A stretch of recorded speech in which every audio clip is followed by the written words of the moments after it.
말씀을 나누기 전에 중요한 사항을 알려드립니다. 주일에 안내해드린 것처럼 이러한 시기에 더욱더 개인 영성을 세우는 일에 힘쓰시기를 소망합니다. 하루 성경 3장은 기본적으로 읽으시고요. 기도를 하루에 1시간은 최소한 한다라는 마음으로 기도 시간을 점차 늘려가시기를 바라고요. 또 참 힘들고 어렵지만 우리가 그 가운데서도 하나님의 은혜를 기억하며 하루 최소 5가지 감사하는 것을 찾아서 하나님께 영광 돌리시기를 바랍니다.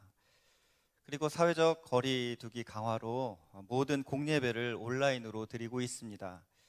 게으러지기 쉬운 때인데 이럴 때일수록 더욱더 예배를 사모하시고 주님을 사랑하며 섬기는 그 열정이 식지 않도록 날마다 최선을 다해 주시기를 부탁드립니다.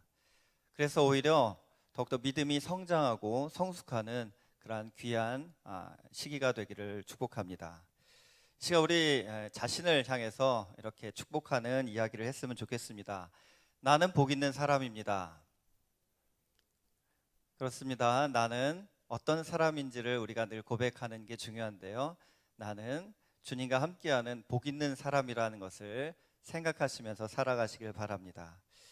다시 한번 온라인으로 예배드리시는 여러분들에게 하나님의 은혜와 평강이 충만하시기를 축복합니다. 9월에는 우리가 경험하는 갈등에 대해서 말씀을 나누겠습니다. 갈등 중에서 여러 가지가 있는데 첫째로 신앙적인 갈등이 있고요. 두 번째로 다른 사람과의 갈등이 있습니다. 그리고 세 번째로 확신에서 오는 갈등, 마지막으로 권위와 책임에 대한 갈등, 이러한 4가지 영역에 대해서 한 주씩 말씀을 나눌 텐데 오늘은 그 첫 번째 시간으로 신앙적인 갈등에 대한 말씀을 나누겠습니다. 갈등하면 일반적으로 일반적인 갈등도 있고요. 신앙적인 갈등도 있습니다. 오늘 무슨 옷을 입을까? 오늘 아이들한테 무슨 반찬을 해줄까? 그 모임에는 가야 되나 말아야 되나? 등 사소한 것에서부터 우리가 갈등하는 것, 이런 거는 예수님을 믿지 않는 사람들도 누구나 겪는 일반적인 갈등입니다. 기호에 대한 부분도 있고 윤리적인 부분도 있습니다. 이거는 모든 세상 사람들이 동일하게 겪는 그러한 일들이죠. 그런데 예수님을 믿는 사람들만 겪는 갈등이 있습니다. 그것을 가리켜 신앙적인 갈등이다라고 얘기합니다. 안 믿는 분들은 이런 부분에 있어서는 자유합니다. 예를 들어서 주일날 지금은 이렇게 사회적 거리두기 강화로 교회에 나오기 어렵고 가정에서 예배를 드리시지만 일반적으로 주일에 교회 오지 않습니까? 그럴 때 교회 안 다니신 분들은 그 부분에 있어서는 전혀 갈등이 없어요. 그냥 쉬는 날이다, 더 푹 잘 수 있는 날이다, 그렇게 생각하시죠. 그런데 이렇게 예배를 사모하시는 분들은 이렇게 교회에 나오시는 게 자연스럽고 혹시 몸이 불편하거나 어려우면 오늘 교회 가야 되나? 이런 갈등이 생기기도 합니다. 예수님을 믿는 분들은 잘 믿으면 잘 믿을수록 그동안에 느끼지 못했던 부분이 이렇게 죄스럽게 생각되기도 하고 죄책감이 생기기도 합니다. 그래서 예수님을 믿을 때 갈등이 사라지는 게 아니라 오히려 더 많아지는 것을 경험하게 되는 겁니다. 그래서 어떤 분들은 이게 싫어서 교회를 떠난 분들도 있지만 정말로 하나님을 사랑하는 주님의 자녀들은 이 갈등과 싸우면서 살아갑니다. 먹고 사는 문제 말고 신앙적인 면에서 여러분은 요즘에 어떤 갈등을 하고 계십니까? 베드로의 이야기를 통해 우리 자신을 점검해 보시고 그 갈등을 주님의 뜻 가운데 잘 풀어내시기를 소망합니다. 먼저 오늘 읽은 22장 54절의 말씀을 같이 보겠습니다. 예수를 잡아 끌고 대제사장의 집으로 들어갈새 베드로가 멀찍이 따라가니라. 이 상황은 바로 예수님께서 잡히신 그런 날의 이야기입니다. 감람산에서 예수님께서 기도하셨지 않습니까? 그리고 나서 거기서 잡히셨습니다. 잡히신 다음에 가장 먼저 끌려간 곳이 바로 대제사장 가야바의 집이었고 거기에는 이미 서기관과 장로들이 모여 있었습니다. 그런데 베드로 사도는 그곳을 따라간 겁니다. 과연 베드로 아닙니까? 가룟 유다는 예수님을 팔아 넘겼어요. 그리고 요한 빼고 다른 제자들은 다 도망갔습니다. 그런 상황에서도 이 베드로는 예수님을 따라간 겁니다. 칭찬할 만하죠. 아주 잘한 일입니다. 사실 수많은 사람들에게 예수님은 관심 바뀝니다. 예수님이 잡혀가시건 말건 십자가에 달리시건 말건 아무런 관심도 없고 느낌도 없습니다. 나랑 상관이 없는 남의 얘기일 뿐입니다. 예수님과 나의 관계가 정말로 예수님을 사랑하는 사람들에게는 예수님을 주님이라고 고백하지만 그렇지 않은 사람들에게는 예수님은 그냥 남이요, 그냥 4대 성인 중에 하나라고 생각하지요. 예수님의 마음이 어떤지, 예수님의 시선이 지금 어디로 향하고 계신지, 무엇을 보고 마음 아파하시는지, 무엇을 보고 기뻐하시는지 전혀 관심은 눈꽃만큼도 없습니다. 그저 내가 행복하고 내 가정이 잘 되는 것이 가장 중요한 부분이고 또 그렇게 살기를 힘쓰는 것이 일반적인 모습입니다. 근데 예수님을 믿는 우리도 사실 그런 모습을 보일 때가 있죠. 근데 정말로 예수님을 사랑하는 분들이 있습니다. 예수님께서 십자가를 지고 가실 때에 가슴 아파하며 눈물 흘린 여인들이 있었습니다. 그리고 예수님께서 돌아가신 후에 담대하게 무덤을 찾아간 여인들이 있었습니다. 예수님의 십자가가 나의 십자가가 되는 이들은 예수님이 어디 계시든지 예수님을 쫓아갑니다. 예수님을 따라간다는 거예요. 예수님이 영광스러운 자리에 계실 때만 따라가는 것이 아니라 예수님의 그 십자가상에서 고통당하실 때 그런 예수님께 나아가는 것이고 예수님이 무덤에 갇히셨을 때 그 무덤을 찾아가는 것, 그것이 정말로 예수님을 사랑한 이들의 모습이었던 것입니다. 이것이 바로 참 사랑이라고 할 수가 있습니다. 조건이 있습니까? 아니에요. 어디 무슨 조건이 있어요? 예수님이 그렇게 연약하게 보이시고 무기력해 보이시는데 세상적인 가치로 따지면 더 이상 예수님은 나한테 이득될 게 없어 보이는 상황 아닙니까?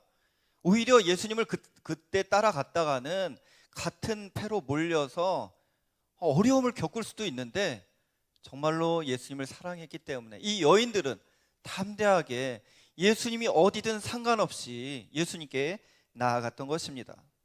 반대로 제자들의 모습을 보세요. 한 제자는 예수님을 은삼시에 팔아 넘겼어요. 다른 제자들은 뿔뿔이 흩어졌습니다. 오늘 우리가 54절부터 읽었는데요. 그 바로 전에 34절에는 이런 얘기가 나와요. 예수님이 잡히시기 바로 직전의 상황인데도 제자들은 누가 크냐 이런 다툼이 일어났다고 나옵니다. 바로 그 전에도 세베대의 아들들 야고보와 요한이죠. 그 어머니가 예수님께 몰래 찾아와서 청탁을 한 이야기가 나오고 이 얘기를 들은 제자들이 분노했다라는 이야기가 또 나오고 있습니다.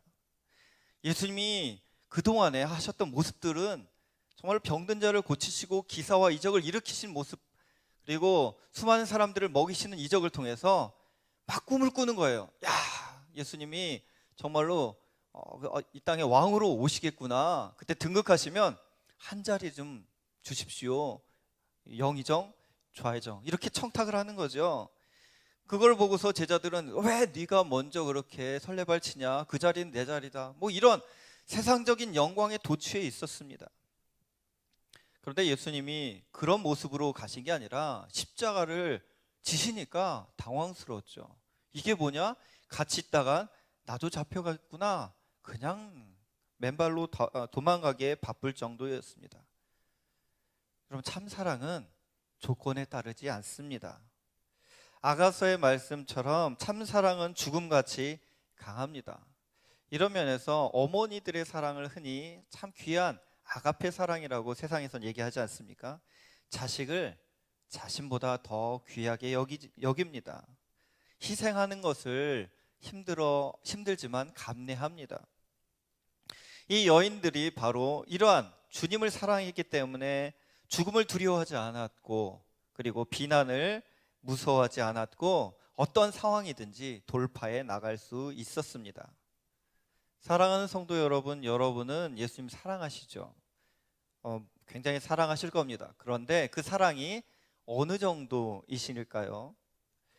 죽음같이 강한 사랑인지 아니면 상황에 따라 달라지는 조건적인 사랑인지, 그것을 측정하려면 우리 마음을 돌아보면 됩니다. 여러분의 주된 관심, 요즘의 주된 관심이 어디에 있습니까? 여러분의 마음을 지금 가득 채우고 있는 그 중심은 현재 무엇입니까? 어떤 영의정, 좌의정이라는 어떤 세상적인 지위와 영광입니까? 더 잘 사는 것이 여러분의 마음의 가장 큰 바람입니까? 물론 요즘 코로나19로 인해서 온통 재정에 대한 어려움, 또 건강에 대한 두려움, 자녀 양육에 대한 부분에 있어서 고민이 많으실 겁니다. 하지만 그렇다 하더라도 그것을 고민해야죠. 하지만 가장 큰 여러분의 마음의 중심은 예수님이 되시기를 소망합니다. 그것을 다른 것에 뺏겨버리게 되면 여러분, 우리가 살아도 의미 있는 삶을 사는 게 아닙니다. 언제나 여러분 중심에 예수님께서 주인 되셔서 주님의 은혜와 주님의 다스리심이 있는 그런 삶을 사시기를 축복합니다. 예수님을 따라간 우리의 큰 형님 베드로 사도, 그가 따라가기는 했어요. 그런데 위기를 맞이합니다. 55절과 56절을 보시겠습니다. 사람들이 뜰 가운데 불을 피우고 함께 앉았는지라 베드로도 그 가운데 앉았더니 한 여종이 베드로의 불빛을 향하여 앉은 것을 보고 주목하여 이르되 이 사람도 그와 함께 있었느니라 하니. 자, 잡혀가신 예수님이 어떻게 되는지 노심초사하면서 걱정하면서 이렇게 따라가서 거기 있는 무리들과 함께 불을 쬐면서 앉아 있었는데, 웬 여종이 자신을 자꾸 유심히 보는 거예요. 그러더니 한마디 합니다. 이 사람도, 베드로 이름을 몰랐으니까 이 사람도라고 했겠죠. 이 사람도 저 사람, 즉 예수님을 가리키는 거죠. 저 사람과 함께 있었다라고 얘기합니다. 자, 나는 내가 예수님과 함께 있었다라는 것을 봤다. 이 말은 사실 영광스러운 말입니다. 예를 들어서 근처에 사는 어떤 잘 아는 아주머니가 은지 아빠, 어제 양광식당에서 식사하고 있는 것을 내가 봤어요. 근데 거기서 BTS가 그 빌보드 핫 그 100에서 1위, 한국 최초로 1위 했다는 그 기념회식을 아마 했던 것 같은데, 아니 그렇게 얘기 나누면서 그렇게 같이 식사했어요.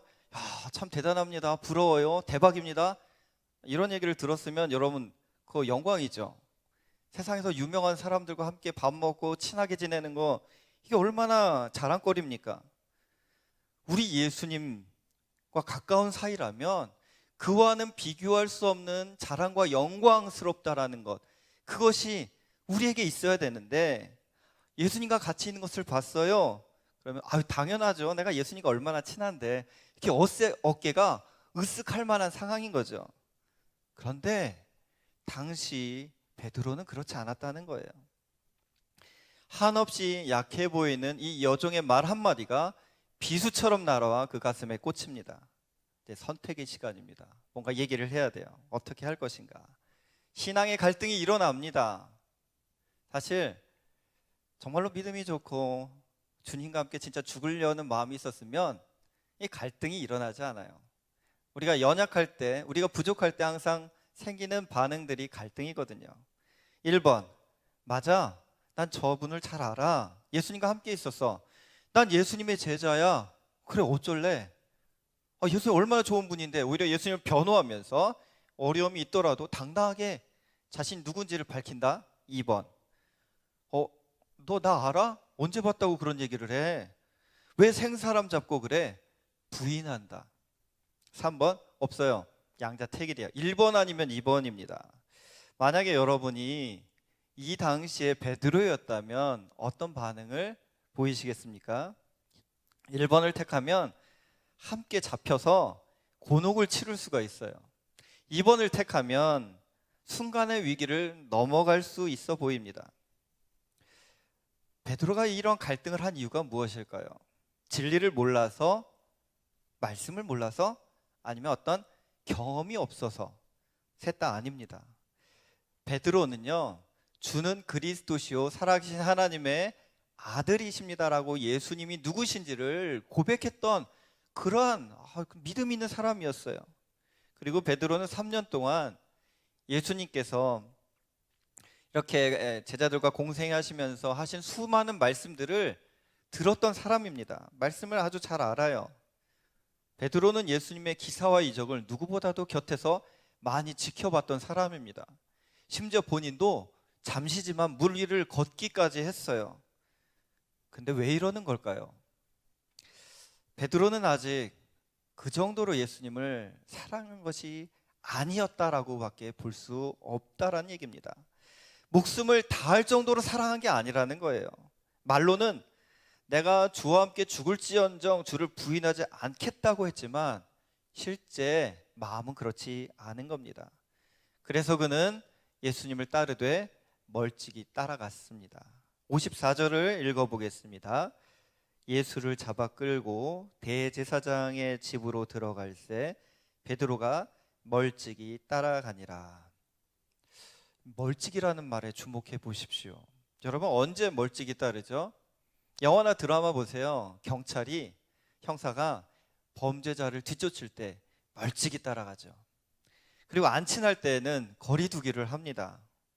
미국 문화인류학자 에드워드 홀은 The Hidden Dimension이라는 책에서 사람과 사람 사이의 거리를 이렇게 네 가지로 구분했습니다. 첫 번째는 친밀한 거리가 있는데요. 이건 한 이 정도 거리예요. 이 정도. 팔 이렇게 그 사이의 거리인데요. 45cm 이내. 여기는 누가 들어올 수 있느냐? 가족, 연인이 들어올 수 있습니다. 손만 뻗으면 닿을 수 있는 그런 거리이기 때문에 신체 접촉이 자주 일어나고요. 가까이 보기 때문에 얼굴에 잡티까지 보일 정도로 사생활을 서로 공유하는 그런 관계입니다. 그리고 작게 얘기해도 되기 때문에 아주 끈끈하고 신뢰가 있는 그런 사이를 나타냅니다. 두 번째는 개인적인 거리로 46cm에서 1.2m의 거리를 말합니다. 말하자면 밥을 같이 먹을 수 있는 정도의 사이죠. 그러니까 가까운 지인이나 친구가 이에 해당됩니다. 앞에서 이렇게 마주 보면서 얘기할 때 그 정도 거리는 있지 않습니까? 서로 신뢰할 수 있는 그런 사이를 뜻합니다. 세 번째는 사회적 거리로 1.2m에서 3.6m 그 정도의 거리를 나타냅니다. 요즘 우리가 흔히 사회적 거리 두기 얘기할 때 이 거리를 얘기하는 겁니다. 이렇게 침 굵은 게 튀어도 닿지 않을 만한 그런 거리. 그러니까 어느 정도 객관적으로 거리를 두는 거예요. 그래서 사생활을 이렇게 개입할 수 없는, 더 이상 여기까지 오면 내가 부담스럽습니다. 그러니까 요 정도까지 계십시오. 이런 거리를 두는 거거든요. 그러니까 좀 덜 친한 거죠. 네 번째는 공적 거리로 3.6m 이상. 일반적으로 보면 강의실에서 강사와 청중 사이의 정도, 그 거리를 뜻한다고 합니다. 베드로는 안타깝게도 이 네 단계 중에서 이 상황에서는 어디에도 해당되지 않았어요. 아예 남이라고 선을 딱 긋지 않습니까? 참 안타까운 일입니다. 여러분은 지금 예수님과 이 네 단계 중에서 어느 정도 거리 두기를 하고 계십니까? 사랑할수록 이 거리는 짧아지게 되어 있어요. 사랑하면 멀리 둘 수가 없는 겁니다. 누군가를 사랑해 보셨죠? 매일 보고 싶어요. 매일 만나고 싶고 매일 같이 있고 싶습니다. 데이트하고 집에 늦게 와도 통화를 해요. 졸면서도 통화합니다. 그리고 너무 사랑하기 때문에 결혼하고 싶고, 그래서 함께 살고 싶고, 그렇게 해서 결혼을 하게 되는 거죠. 사람을 사랑해도 그렇게 가까이 지내고 싶은데 하물며 예수님을 사랑한다면 예수님을 가까이 하는 것 당연한 일이 아니겠습니까? 예수님과의 교제와 만남을 간절히 열망해요. 예수님을 사랑하면 날마다 예수님을 찾고 부르고 만나려고 해요. 주님의 음성을 들으려고 합니다. 사랑하니까. 만약에 그렇지 않다면 예수님과 여러분은 거리가 꽤 있는 겁니다. 사랑이 어쩌면 식었는지도 몰라요. 아니면 예수님 말고 다른 거를 더 사랑하는 것일 수도 있습니다. 성경 말씀에 따르면 그것을 우상 숭배다라고 얘기하죠. 예수님이 가장 중요한 위치에 계셔야 되는데 그 자리가 다른 걸로 채워져 있어요. 나 아니면 다른 걸로 채워져 있어서 온통 생각은 거기에 가 있다. 그것은 예수님과의 관계가 그만큼 멀어졌다는 뜻입니다. 베드로는 예수님을 사랑하지 않은 건 아니었어요. 사랑했으니까 따라간 거죠. 그런데 그 당시에는 예수님보다 자신을 더 사랑한 것이 분명합니다. 그래서 자신의 생명에 위협을 느끼자 거리낌 없이 예수님을 버립니다. 예수님을 부인합니다. 이거를 누가 또 알고 있었을까요? 마귀가 알고 있었다는 거예요. 그러니까 이런 상황에서 마귀는 거침없이 공격이 들어옵니다. 우리가 예수님과 이렇게 함께 지낼 때 예수님과 거리가 생기잖아요. 그러면 멀찍이 예수님을 따르게 되면 영적인 공격이 들어오게 마련입니다. 그러면 그때 베드로처럼 반응하기가 쉬워요. 베드로의 반응이 무엇입니까? 57절 같이 읽겠습니다. 베드로가 부인하여 이르되 이 여자여 내가 그를 알지 못하노라 하더라. 예수님을 부인합니다. 펄쩍 뛰죠. 이 여자 나는 그 사람 몰라. 알지 못해. 이거 사실입니까? 거짓입니까? 알지 못하긴요. 누구보다도 잘 알지요. 3년 동안 공생애를 한 사람이 뻔뻔하게 거짓말을 하고 있는 거예요. 무서운 일이 발생한 거죠. 그렇게 존경하고 내가 죽을지언정 예수님 부인하지 않겠다고 했던 베드로가 순식간에 돌변합니다. 어떻게 이런 일이 벌어집니까? 여러분, 어려움에 몰리면 여러분 어떤 반응을 보이십니까? 거짓말이 나오십니까? 툭하면 거짓말이 습관처럼 나온다. 이거 굉장히 위험한 모습입니다. 반드시 고쳐야 됩니다. 모든 죄는 다 위험하고 치명적이지만 그 중에서 손꼽히는 죄가 있는데 그것은 교만과 거짓입니다. 하나님은 거짓이 없으시다라고 되어 있고 하나님은 참 진리이십니다. 근데 마귀는요, 처음부터 거짓말한 자고 거짓의 압이라고 되어 있습니다. 그리스도인이 입에서 나와야 되는 것은 진리를 선포해야 됩니다. 아닌 건 아니라고 하고 긴 건 기라고 해야 됩니다. 뭔가 불리하다고 거짓말하는 것은 마귀 편에 서는 겁니다. 마태복음 5장 37절에 보면 오직 너희 말은 옳다 옳다 아니라 아니라 하라. 이에서 지나는 것은 악으로부터 나느니라 라고 주님께서 말씀하셨습니다. 그런데 아직도 자기가 주인인 이 사람은 베드로처럼 그냥 자기 생명에 위협이 있고 뭔가 불리하다 싶으면 거짓말이 나오는 거예요. 예수님이 주인 된 사람은 절대 그럴 수가 없습니다. 사탄이 이것을 알기 때문에 유혹하여 공격을 하는데 이 베드로는 거짓말을 했잖아요. 근데 참 무서운 건요, 거짓말은 한 번으로 끝나지 않는다는 사실이에요. 베드로는 이때 넘어진 거예요. 사실은 넘어졌어요. 그러면 조금 있다 다시 일어날 수도 있거든요. 반성하면서 돌이킬 수 있어요. 그런데 사탄은 한 번 넘어지는 사람 다시 일어날 수 있으니까 재차 공격해요. 연속적으로 공격해서 완전 무너져서 일어나지 못하게 만드는 것, 사탄이 하는 일이라는 거예요. 계속 공격해 오는데 쉴 새 없이 2차 공격이 들어옵니다. 58절 말씀. 조금 후에 다른 사람이 보고 이르되 너도 그 도당이라 하거늘 베드로가 이르되 이 사람아 나는 아니로라 하더라. 언제 이 일이 발생했죠? 조금 후입니다. 얼마 가지도 않았어요. 바로 공격이 계속 들어온다는 거예요. 너도 그 무리잖아 라고 화제가 자꾸 자기에게 집중이 돼요. 이때 베드로가 어떻게 얘기했을까요? 아니야 라고 얘기했을까요? 강하게 반발을 했을 것 같습니다. 한 번 거짓말이 어렵지 그 다음에 좀 이게 통했다 싶으면 두 번부터는 그 처음 거짓말을 지키기 위해서 더 대담해집니다. 더 강하게 자기가 아니라는 말을 하게 됩니다. 사탄의 밥이 됩니다.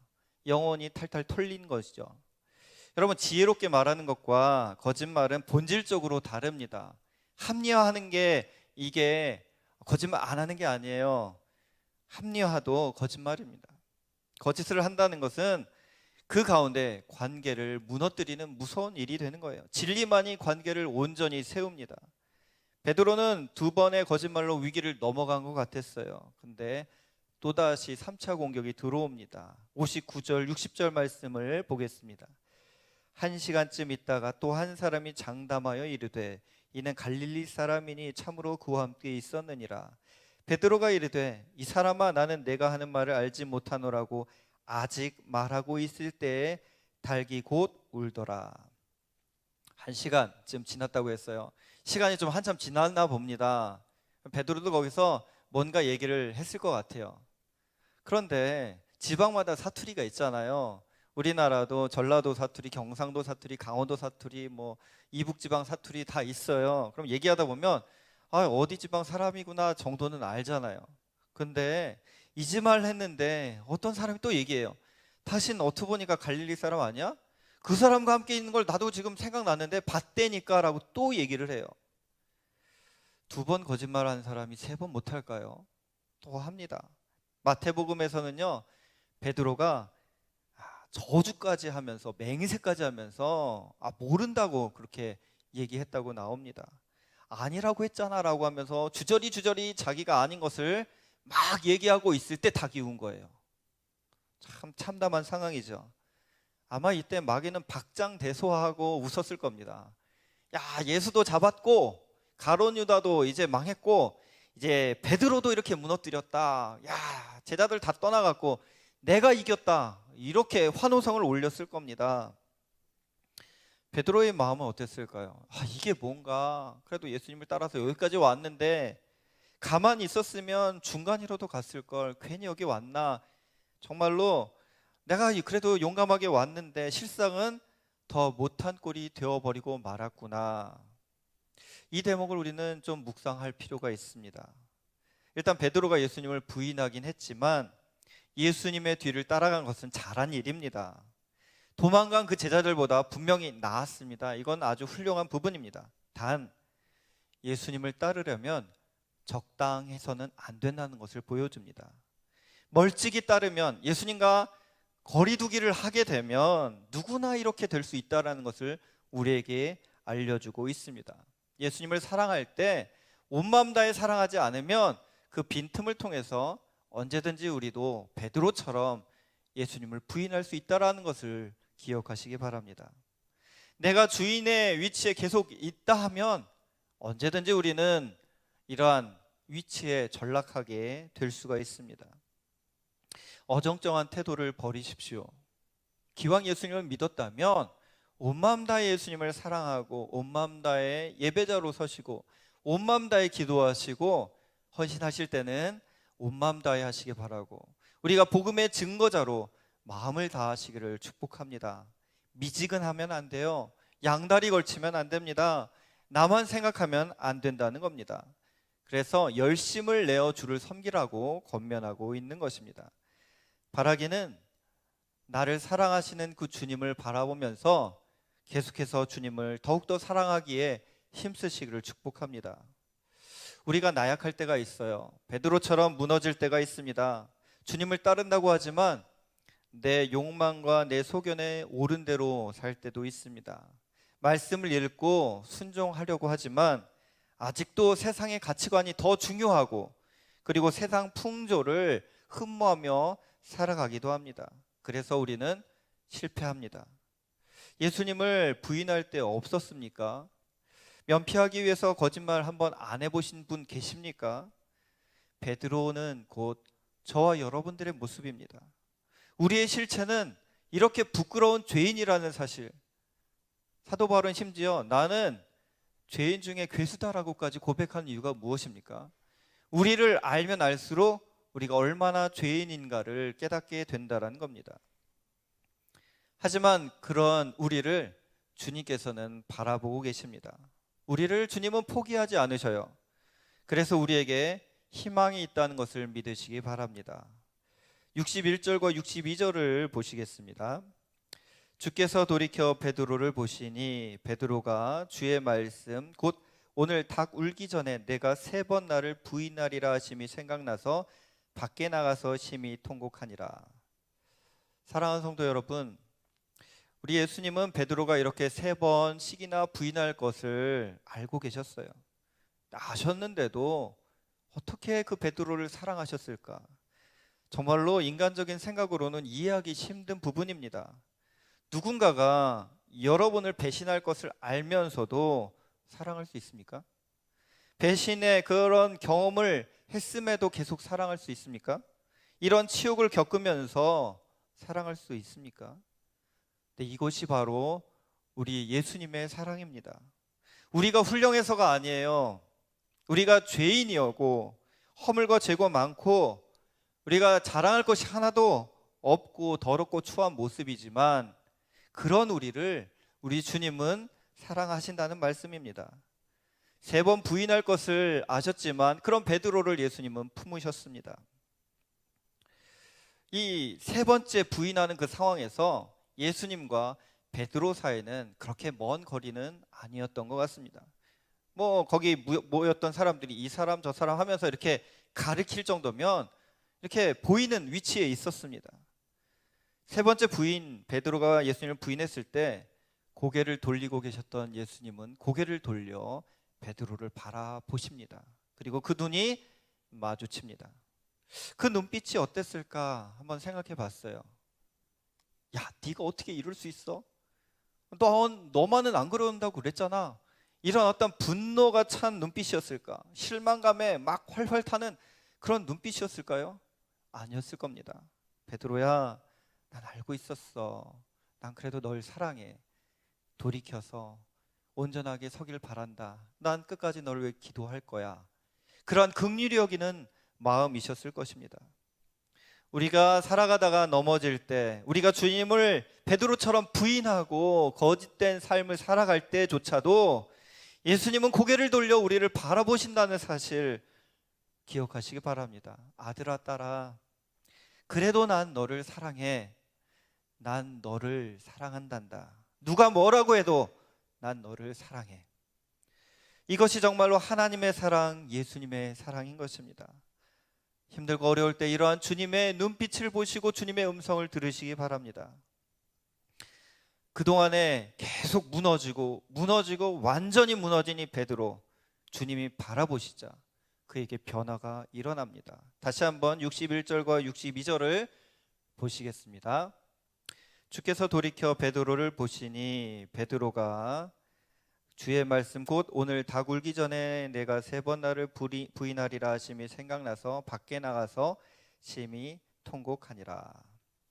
3가지 변화가 일어납니다. 첫 번째, 예수님의 말씀을 생각합니다. 전에 3번 내가 나를 부인할 거야 라고 했던 그 말씀이 생각난 거예요. 바로 변화의 시작은 말씀이 생각나는 것부터 시작됩니다. 3년간 지내면서 예수님께 들었던 그 말씀들이 그 심령에서 막 일어나는 거예요. 우리도 그렇습니다. 그동안에 읽었던 말씀들이 역사합니다. 그 말씀이 나를 찌르기 시작합니다. 매일같이 하나님 말씀을 읽을 때 다 기억하십니까? 아니에요. 생각 안 나는 것도 많아요. 그런데 왜 읽어야 됩니까? 이 말씀이 내 안에 쌓이면서 힘들고 어려운 그 순간 나를 일깨우는 살아 역동하는 말씀이 되기 때문입니다. 죄를 짓고도 아무렇지도 않게 살았는데 말씀을 통해 양심이 고통을 받아요. 양심이 살아납니다. 괴롭습니다. 그래서 말씀을 들을 때, 말씀을 읽을 때 괴로운 게 은혜입니다. 그래서 여러분들 말씀을 날마다 읽으셔야 됩니다. 말씀을 묵상하고 말씀을 마음에 새겨야 됩니다. 말씀이 없으면 회개할 기회를 얻지 못합니다. 베드로는 고통스러워했어요. 자신이 보입니다. 내가 예수님 다른 사람 다 떠나도 난 부인하지 않겠다고 그렇게 장담했는데 내가 뭐냐? 자신에게 절망합니다. 여러분, 자신에게 절망하는 건 이거 좋은 거예요. 왜? 복음 앞에 겸비해지고 하나님께 나아갈 수 있는 그런 텅 빈 마음, 빈 마음이 될 수 있기 때문입니다. 죄 지은 자신이 부끄러워서 견딜 수 없습니다. 이게 바로 회개의 시작입니다. 사랑하는 성도 여러분, 말씀이 들리시기 바랍니다. 말씀이 들릴 때 하나님의 역사하심을 경험할 수가 있습니다. 두 번째, 그 자리를 떠나갑니다. 바로 밖으로 나갔다라고 합니다. 자신을 무너뜨린 그 자리, 자신을 이렇게 공격했던 그 사람들, 거기를 떠납니다. 죄를 짓게 한 그 자리, 죄를 짓게 거짓말하게 하는 그 만남, 그 상황을 떠나야 합니다. 유혹을 앞에 두고 계속 그 앞에 있으면 유혹에 나약한데 어찌 또 그것을 극복할 수 있겠습니까? 예를 들어 어떤 사람이 금연하기로 참 귀한 마음을 먹었어요. 근데 문제는 바로 전날 사둔 그 담배 한 보루, 끊을 생각하니까 그게 아깝거든요. 그래서 이런 생각하죠. 그것까지 다 피고 끊겠다. 만약에 그러면 이분은 담배를 끊을 수 있을까요? 끊기 어려울까요? 아마 끊기 힘들 겁니다. 나를 유혹하며 넘어지게 하는 것을 계속 가까이 두면서 거기서 자유할 수 없는 겁니다. 베드로는 박차고 나갔어요. 더 이상 그곳에 있지 않았다는 얘기입니다. 결단이 필요합니다. 돌이키기 위해서는 그런 내가 자꾸 넘어지는 그런 상황을 피해야 돼요. 죄하고는 싸우기도 하지만 피하는 것도 지혜입니다. 죄를 짓게 하는 그 자리, 하나님이 싫어하시는 그런 일, 만남, 생각, 행동을 과감하게 끊으시기 바랍니다. 그럴 때 변화와 회복이 시작됩니다. 셋째, 베드로는 심히 통곡했습니다. 심히 통곡했다는 말은 통렬하게 쓰게 울었다라는 그러한 말입니다. 몹시 슬퍼했다는 얘기입니다. 어떤 육체적인 고통보다도 정신적인 고통을 부각시키는 단어입니다. 너무 괴로워한 거죠. 그것이 바로 마음의 통곡, 아파함입니다. 죄에 대한 회개에서 이게 바로 중요한 거예요. 어떤 분들은 하나님 잘못했어요, 이걸 회개라고 생각해요. 그것에 대한 미안한 마음이 없어. 그거 회개 아닙니다. 다윗이 다윗 될 수 있었던 것은, 다윗이 몰락한 왕이 아니라 회복된 왕이 될 수 있던 것은 죄로 인한 자신의 잘못에 대한 찢어지는 마음을 하나님께 올려드린 거예요. 눈물로 통회하고 자복하면서 아파하고 죄를 미워하는 마음으로 하나님 앞에 간구한 겁니다. 죄에 대해서 여러분들 그런 마음 없으면 그건 참된 회개라고 볼 수 없습니다. 베드로는 이 순간 바로 그러한 회개를 했어요. 심히 통곡하니라, 마음을 찢으면서 자신의 죄됨을 너무 가슴 아파하면서 울면서 정말로 나는 이것밖에 안 되는구나 통곡했어요. 가룟 유다는 그게 없었습니다. 여기에서 그 둘의 길이 완전히 달라진 거예요. 잘못했어요. 이런 거를 만족하시면 안 됩니다.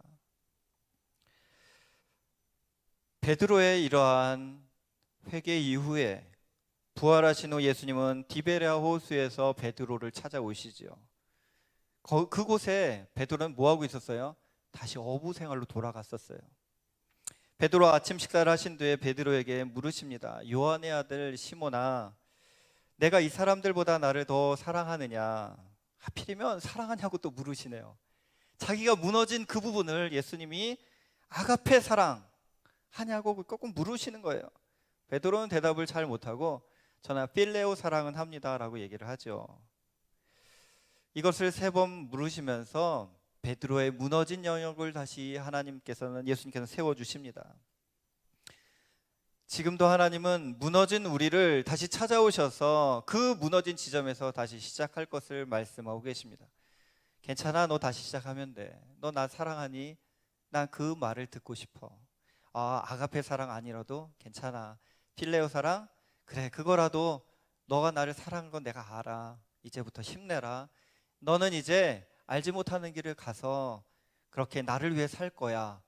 비전을 주십니다. 사명을 주십니다. 다시 일으켜 세우십니다. 여러분, 주님은 여러분들의 있는 처소에 다시 찾아오셔서 옛생활로 돌아간 여러분의 그 자리에서, 낙심한 그 자리에서 예수님은 만나십니다. 그래서 다시 힘내. 난 너 사랑해. 일어나. 이렇게 말씀하시는 겁니다. 말씀을 맺습니다. 여러분, 신앙의 갈등은 믿음이 자라면 없어집니까? 처음 부분에 얘기했듯이 그렇지 않습니다. 갈등할 일이 더 많아져요. 전에는 죄가 아니었다고 생각했던 것까지도 믿음이 자라면 이것도 하나님께서는 싫어하시겠구나 생각되기 시작합니다. 따라서 신앙의 갈등은 믿음이 깊거나 믿음이 얕거나 할 것 없이 예수님을 따르는 모든 사람들이 겪는 부분입니다.